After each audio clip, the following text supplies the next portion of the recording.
반갑습니다. 오늘은 코앞으로 다가온 금리 인하와 금리 인하를 투자에 활용하는 방안을 정리한 뒤 테슬라 1억 번째 4680 배터리 생산의 의미와 FSD 통합 버전, 피겨와 대조되는 테슬라의 생산 능력 등을 정리하겠습니다. 이제 FOMC가 코앞으로 다가왔습니다. 이번 주 수요일 FOMC를 통해서 금리 인하 결정이 발표되게 됩니다. 시장의 눈은 한 단계 금리 인하가 진행되는가, 두 단계 금리 인하가 진행되는가에 초점이 맞춰져 있는 상황이고, 사실상 금리 인하가 진행된다라는 것은 확정이 되어 있는 상황입니다. 어느 정도의 금리 인하가 진행되는지에 대한 시장의 평가를 보게 되면 시간이 지나면 지날수록 50 베이시스 포인트가 내려갈 가능성이 크다라고 평가를 하고 있습니다. 이 금리 인하와 테슬라의 상관관계를 보게 되면 차량을 구매하는 구매자 입장에서는 할부금이 크게 줄어든다라는 장점을 가지고 있습니다. 그런데 이 밖에도 투자자로서 금리 인하를 활용하는 방안도 분명 존재합니다. 그래서 이와 관련된 내용을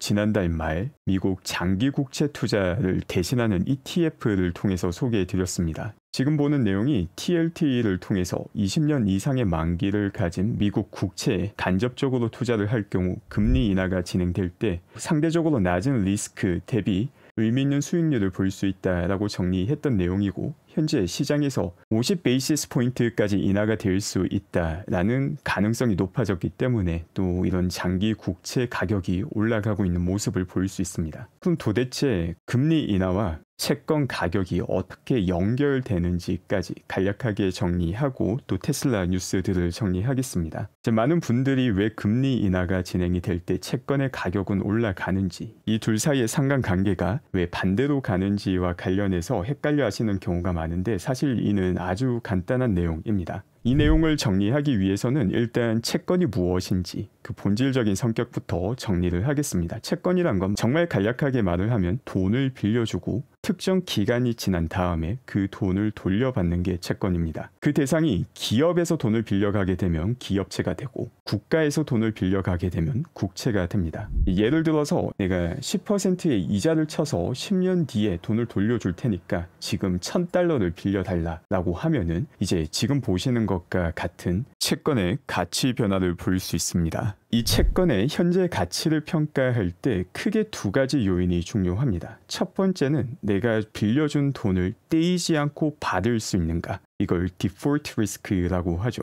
회사채 같은 경우에는 이런 디폴트 리스크가 분명 존재합니다. 부도가 나게 되면은 내 채권 우선순위에 따라서 내 돈을 못 받고 떼이는 경우도 분명 존재하죠. 또 이런 기업체나 국채가 아니라 아는 사람들 간의 돈거래를 할 때 떼일 가능성, 디폴트 리스크가 아주 높기도 합니다. 디폴트 리스크가 높으면 높을수록 당연히 채권의 가치는 더 낮아지게 됩니다. 그런데 미국 국채 같은 경우에는 국가가 돈을 빌려가는 거기 때문에 떼일 가능성이라는 리스크와 관련해서는 사실상 이 가능성 자체는 한없이 0%에 수렴하게 되고, 이는 고려하지 않아도 됩니다. 두 번째로 중요한 요소가 바로 금리입니다. 그래서 이 금리가 채권 가격에 왜 영향을 주는지, 어떤 식으로 영향을 주는지 간단한 예를 통해서 살펴보겠습니다. 예를 들어서 지금 나에게 1000불이 있고, 이 1000불을 은행에 저금하면은 어떻게 은행 이자율이 미쳐서 10년 동안 꾸준하게 10% 이자를 쳐준다라고 가정을 해보겠습니다. 그럼 처음에는 1000불이었지만 1년이 지나면은 10% 이자를 받기 때문에 1100불이 되고, 2년째에는 이 1100불에 대한 10% 이자를 받기 때문에 1210불이 됩니다. 이렇게 10년이 지나가게 되면은 지금은 1000불의 가치가 있는 돈이지만 10년간 확실하게 10%의 이자율을 받을 수 있게 된다면 10년 뒤의 가치는 2594불과 동일해지게 됩니다. 이게 무슨 의미냐면은 지금 1000불과 10년 뒤에 2594불은 똑같은 가치를 지닌다라는 것입니다. 만약 매년 10%의 이자율을 받을 수 있다면 말이죠. 그럼 이를 반대로 생각해 보겠습니다. 이제 우리가 아까 채권에 대해서 아주 간략하게 정리를 했었죠. 내가 지금 돈을 빌려주고 미래에 약속한 이자를 쳐서 받는다라는 걸 채권이라고 정리했었습니다. 이제 실제 채권 같은 경우에 그 이자를 중간중간 주는 경우가 많지만 이걸 쿠폰이라고 합니다. 계산을 간략화하기 위해서 쿠폰은 없이 내가 지금 돈을 빌려주고 마지막에 몇 년 뒤에 돈을 받을 때 그 이자까지 쳐서 한 번에 받는다라고 가정을 하겠습니다. 그런데 아까 우리가 이 1000불을 가지고 매년 10%의 이자를 받는다라고 생각하면 10년 뒤에 2594불이 된다는 걸 확인하였습니다. 그리고 이 2594불이 도출되는 과정을 보게 되면 1000불에서 매년 10%씩 이자를 줬던 것이죠. 그런데 그게 아니라 이 2594불을 앞으로 시간을 당기면서 10%씩 가치를 낮춘다 하더라도 똑같이 1000불이 됩니다. 보통 미국 국채 같은 경우에는 이렇게 만기일에 받게 되는 돈이 1000불이 됩니다. 10년 뒤에 내가 1000불을 받게 된다면 현재 가치는 얼마인가를 계산해 보면은 10%라는 금리일 때는 386달러가 된다는 걸 볼 수 있습니다. 현재 386달러를 또 매년 10% 이자를 받으면은 10년 뒤에 1000불이 되기 때문이죠. 그런데 이 금리가 10%가 아니라 5%가 된다면 10년 뒤에 1000불을 받을 때 지금 현재 가치로 바꾼 돈은 614불이 되게 됩니다. 만약 현재 금리가 1%라면 내가 받는 이자가 매년 1%밖에 안 되기 때문에 10년 뒤에 1000불을 받게 된다면 현재 채권 가격은 905불이 되게 됩니다. 그렇기 때문에 이자율이 내려가면 내려갈수록 채권 가격은 올라간다라는 걸 손쉽게 볼 수 있죠. 이제 이런 상황이기 때문에 한동안은 미국의 금리 자체는 인하된다라는 건 거의 기정사실이기도 합니다. 내년 6월 정도면은 미국 기준금리가 3%대 혹은 조금 더 가파르게 금리 인하가 진행이 된다면 2%대로까지도 내려갈 수 있습니다. 이런 상황에서 투자에서 이를 활용하고 싶다라고 하면은 과거에 말씀드린 것처럼 이 TLT를 활용하게 되면 20년이 넘는 미국 국채에 투자를 하게 되고 이렇게 되면 기준금리가 인하할 때 가장 크게 채권 가격 상승을 누릴 수 있게 됩니다. 미국 국채에 투자할 때 가장 큰 리스크는 디폴트 리스크 자체는 없지만 모두가 예상하는 것처럼 기준금리가 인하가 되어야 되는데 갑자기 기준금리를 인하하지 않는 상황에서는 손실을 볼 수도 있지만 리스크 대비 리워드 관점에서 봤을 때는 앞으로 향후 6개월 정도간 여전히 미국 장기 국채에 투자하는 거는 또 전체 포트폴리오의 안정성을 봤을 때 상당히 합리적인 대안이 될 수 있다라고 봅니다. 그 밖에 테슬라와 관련해서 아주 신나는 소식이 전해졌습니다. 벌써 4680 누적 생산량이 1억 개에 도달했다라는 소식입니다. 이 소식을 전한 이미지를 보게 되면 또 옵티머스가 등장하게 됩니다. 1억 번째 4680을 만드는데 옵티머스가 어느 정도 기여를 했다는 것을 암시하는 것이죠. 또 그 밖에 4680과 관련해서 벌써 우리는 다양한 자료를 가지고 있습니다. 테슬라 측에서 1000만 번째 4680을 만들었을 때도 2000만 번째에도 5000만 번째에도 언제 4680이 만들어졌는지 그 날짜를 발표하였고 이번에 1억 번째 4680이 만들어졌을 때도 그 시기를 정확하게 알려주었습니다. 또 동시에 지난 2분기 어닝콜을 통해서 당시 주당 사이버 트럭을 몇 대까지 생산할 수 있는지를 밝혔고 이를 통해서 또 주당 배터리 생산량을 알 수 있기도 하였습니다. 이렇게 공식적으로 확인된 정보를 바탕으로 주당 몇 대의 4680 배터리를 만들 수 있는지를 정리해 보게 되면 S커브를 타기 시작했다는 걸 볼 수 있고 특히나 지난 한 달 반 동안 주당 배터리 생산량이 거의 2배 가깝게 올라가게 됩니다. 지금 이 배터리 개수 단위는 100만 개입니다. 그래서 이번에 확인된 게 거의 주당 350만 개에 가까운 4680 배터리를 만들고 있다는 걸 볼 수 있고 이를 사이버 트럭 생산량으로 바꾸게 되면은 얼마 전까지만 한다 하더라도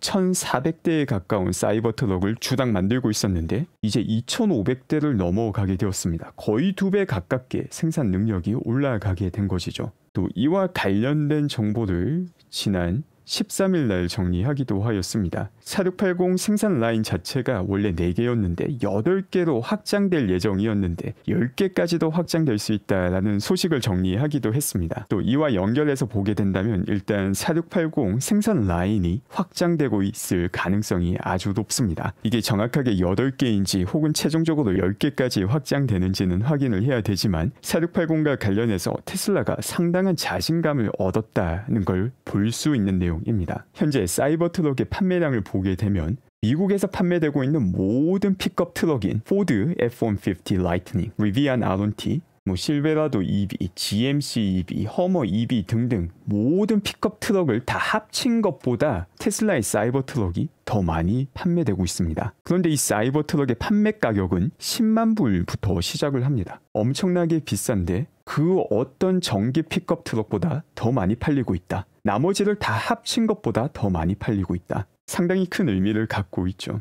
일단 4680과 관련해서는 크게 두 가지 주요 포인트가 있습니다. 대량 생산이 가능한가? 대량 생산 충분히 가능하다라는 걸 벌써 증명하였습니다. 생산 라인 확대이든 혹은 그 밖의 요인이든 단 한 달 반 만에 생산 능력을 2배 가까이 끌어올릴 수 있는 능력을 갖추고 있다는 걸 보여주었습니다. 두 번째로 중요한 포인트는 비용 면에서 경쟁력이 있는가입니다. 또 이와 관련된 내용 역시 지난 2분기 어닝콜을 통해서 공개하였습니다. 2분기 어닝콜 내용을 보게 되면은 연말까지 The Cost Parity 타겟을 가지고 있다라고 밝혔습니다. The Cost Parity 타겟이라고 말을 한다면은 사이버 트럭을 생산할 때 들어가는 배터리를 외부 기업에서 구매하는 것과 내부적으로 생산했을 때 들어가는 비용을 비교했을 때 내부적으로 생산하는 게 더 이익이 되는 수준이 바로 이 코스트 페어리티입니다. 이게 원래는 연말까지 달성할 계획이다라고 밝혔었는데 현재 생산량이 워낙 가파르게 올라가고 있고 사이버 트럭 판매량 역시 여기에 걸맞게 올라가고 있기 때문에 이번 3분기 어닝콜을 통해서 얼마나 코스트 페어리티에 가까워졌는지와 관련된 내용도 확인할 수 있게 됩니다. 조금 긍정적인 가능성을 고려하자면 이 3분기에서부터 사이버 트럭을 판매함으로써 적자가 아닌 흑자로 전환했을 가능성 역시 소폭이나마 존재합니다. 원래 계획 자체는 4분기부터 사이버 트럭 판매를 통해서 흑자를 기록할 계획인데 이 시기가 앞당기게 된다면 어닝에는 역시 큰 영향을 미치게 됩니다. 흑자 전환이 전체 EPS에 미치는 영향은 아주 큽니다. 소폭이나마 대당 판매를 적자를 보고 있을 때와 소폭이나마 대당 판매 흑자를 기록할 때